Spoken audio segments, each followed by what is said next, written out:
11 сыйныф укучысы Ранис Дин Мөхәммәтов өчен бу беренче җиңү парады түгел. Шәһәрнең 3нче мәктәбенең башка укучылары белән бергә мәңгелек ут янында үсмер егет хәрәкәтләрен камилләштерә. На почетном карауле я уже стою второй год. Почетлы караулда мин 2нче ел торам. Һәр көнне бирегә килеп кабатлыйбыз. 9 май көне яхшы итеп чыгыш ясар өчен тырышабыз.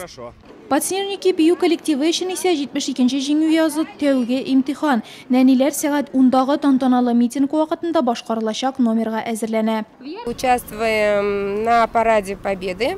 Җиңү парадының соңгы композициясында чыгыш ясыйбыз. Беренче тапкыр шундый масштаблы чарада катнашабыз. Дулкынланабыз. Тулы бер шәһәр алдында чыгыш ясарга кирәк булачак бит.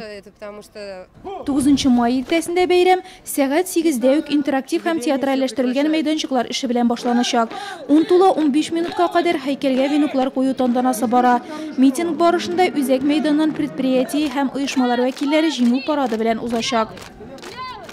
Наша композиция будет называться Нурлат Октябрьский район 41-45. Безнең композиция 1941-45 елларда Нурлат Октябрь районы дип атала. Моның өчен без машинаны әзерлибез. Ул нурлатлыларның сугышка киткәнен чагылдырачак.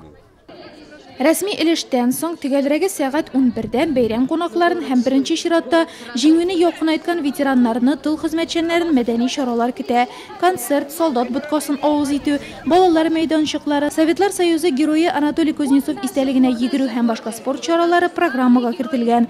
Кичен нурлатлыларны Татарстан Республикасы артистлары һәм район үзешчәннәре катнашында бәйрәм тамашасы көтә. 72нче җиңү язын каршы алу салют белән тәмамланачак.